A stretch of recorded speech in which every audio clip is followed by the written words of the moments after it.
So Bezalel, Oholiab, and every skilled person to whom the Lord has given skill and ability to know how to carry out all the work of constructing the sanctuary are to do the work just as the Lord has commanded. Then Moses summoned Bezalel and Oholiab and every skilled person to whom the Lord had given ability and who was willing to come and do the work. They received from Moses all the offerings the Israelites had brought to carry out the work of constructing the sanctuary. And the people continued to bring free will offerings morning after morning. So all the skilled workers who were doing all the work on the sanctuary left what they were doing and said to Moses, "The people are bringing more than enough for doing the work the Lord commanded to be done." Then Moses gave an order, and they sent this word throughout the camp. No man or woman is to make anything else as an offering for the sanctuary. And so the people were restrained from bringing more, because what they already had was more than enough to do all the work. All those who were skilled among the workers made the tabernacle with 10 curtains of finely twisted linen, and blue, purple, and scarlet yarn, with cherubim worked into them by expert hands. All the curtains were the same size, 28 cubits long and 4 cubits wide. They joined 5 of the curtains together and did the same with the other 5. Then they made loops of blue material along the edge of the end curtain in one set, and the same was done with the end curtain in the other set. They also made 50 loops on one curtain, and 50 loops on the end curtain of the other set, with the loops opposite each other. Then they made 50 gold clasps and used them to fasten the 2 sets of curtains together, so that the tabernacle was a unit. They made curtains of goat hair for the tent over the tabernacle, 11 altogether. All 11 curtains were the same size, 30 cubits long and 4 cubits wide.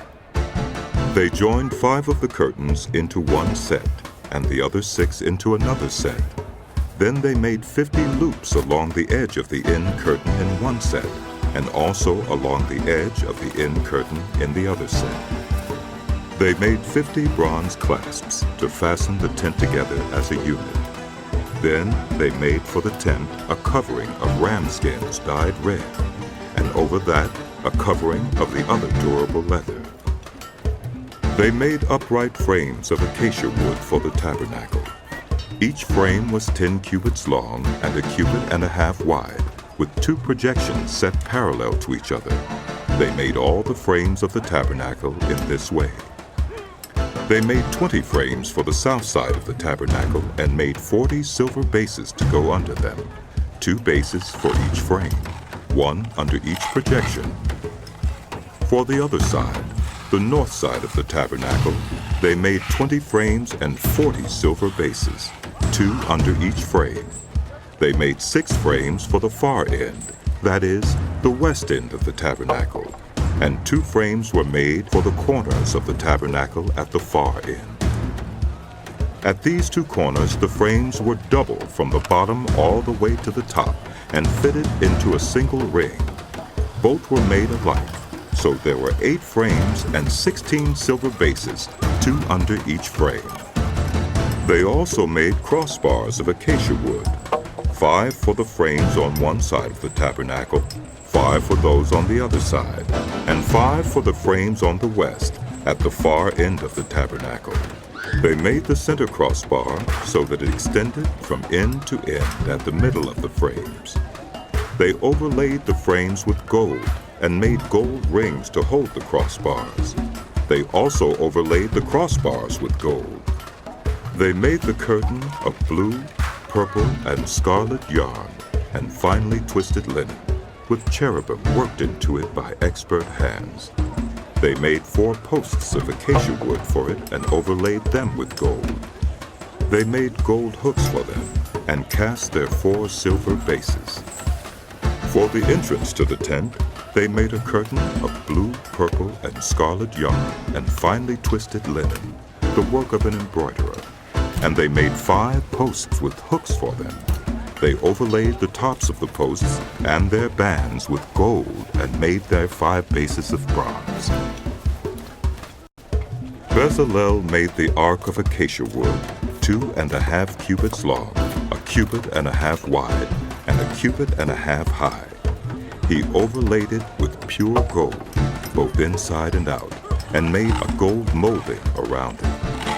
He cast 4 gold rings for it and fastened them to its 4 feet, with 2 rings on one side and 2 rings on the other. Then he made poles of acacia wood and overlaid them with gold. And he inserted the poles into the rings on the sides of the ark to carry it. He made the atonement cover of pure gold, 2.5 cubits long and 1.5 cubits wide. Then he made 2 cherubim out of hammered gold at the ends of the cover. He made 1 cherub on one end and the second cherub on the other. At the 2 ends he made them of one piece with the cover. The cherubim had their wings spread upward, overshadowing the cover with them. The cherubim faced each other, looking toward the cover. They made the table of acacia wood, 2 cubits long, 1 cubit wide, and 1.5 cubits high. Then they overlaid it with pure gold and made a gold molding around it. They also made around it a rim 1 handbreadth wide and put a gold molding on the rim. They cast 4 gold rings for the table and fastened them to the 4 corners where the 4 legs were. The rings were put close to the rim to hold the poles used in carrying the table. The poles for carrying the table were made of acacia wood and were overlaid with gold. And they made from pure gold the articles for the table, its plates and dishes and bowls, and its pitchers for the pouring out of drink offerings. They made the lampstand of pure gold. They hammered out its base and shaft and made its flower-like cups, buds, and blossoms of one piece with them. 6 branches extended from the sides of the lampstand, 3 on one side and 3 on the other. 3 cups shaped like almond flowers with buds and blossoms were on one branch, 3 on the next branch, and the same for all 6 branches extending from the lampstand. And on the lampstand were 4 cups shaped like almond flowers with buds and blossoms. 1 bud was under the first pair of branches extending from the lampstand, a second bud under the second pair, and a third bud under the third pair. 6 branches in all. The buds and the branches were all of one piece with the lampstand, hammered out of pure gold. They made its 7 lamps, as well as its wick trimmers and trays of pure gold.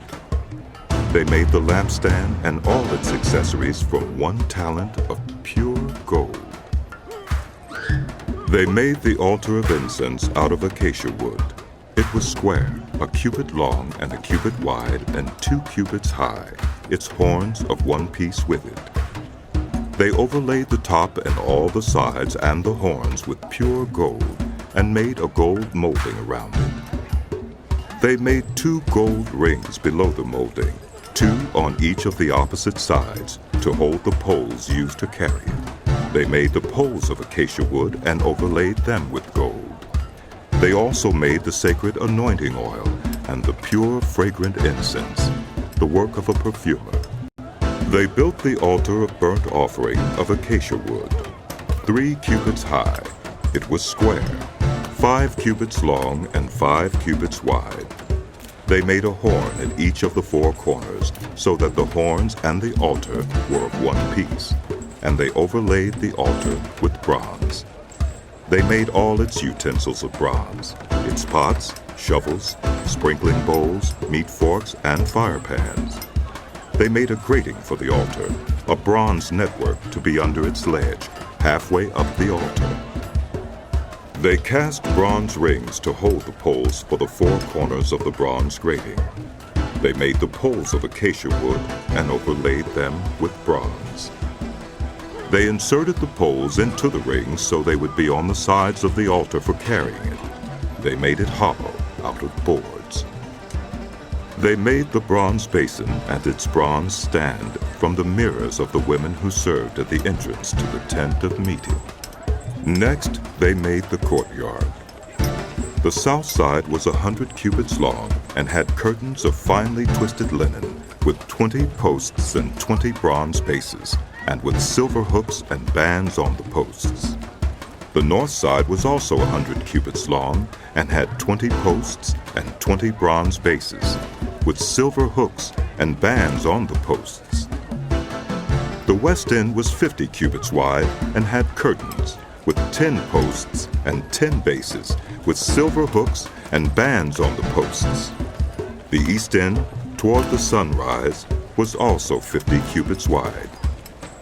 Curtains 15 cubits long were on one side of the entrance with 3 posts and 3 bases, and curtains 15 cubits long were on the other side of the entrance to the courtyard with 3 posts and 3 bases. All the curtains around the courtyard were of finely twisted linen. The bases for the posts were bronze. The hooks and bands on the posts were silver, and their tops were overlaid with silver, so all the posts of the courtyard had silver bands. The curtain for the entrance to the courtyard was of blue, purple, and scarlet yarn and finely twisted linen, the work of an embroiderer. It was 20 cubits long, and like the curtains of the courtyard, 5 cubits high, with 4 posts and 4 bronze bases. Their hooks and bands were silver, and their tops were overlaid with silver. All the tent pegs of the tabernacle and of the surrounding courtyard were bronze. These are the amounts of the materials used for the tabernacle of the covenant law, which were recorded at Moses' command by the Levites under the direction of Ithamar, son of Aaron, the priest. Bezalel, son of Uri, the son of Hur of the tribe of Judah, made everything the Lord commanded Moses. With him was Oholiab, son of Ahisamach of the tribe of Dan, an engraver and designer, and an embroiderer in blue, purple, and scarlet yarn, and fine linen. The total amount of the gold from the wave offering used for all the work on the sanctuary was 29 talents and 730 shekels, according to the sanctuary shekel. The silver obtained from those of the community who were counted in the census was 100 talents and 1,775 shekels, according to the sanctuary shekel. 1 beka per person, that is, half a shekel, according to the sanctuary shekel, from everyone who had crossed over to those counted, 20 years old or more, a total of 603,550 men. The 100 talents of silver were used to cast the bases for the sanctuary and for the curtain. 100 bases from the 100 talents, 1 talent for each base. They used the 1,775 shekels to make the hooks for the posts, to overlay the tops of the posts, and to make their bands. The bronze from the wave offering was 70 talents and 2,400 shekels. They used it to make the bases for the entrance to the tent of meeting, the bronze altar with its bronze grating and all its utensils, the bases for the surrounding courtyard and those for its entrance, and all the tent pegs for the tabernacle and those for the surrounding courtyard.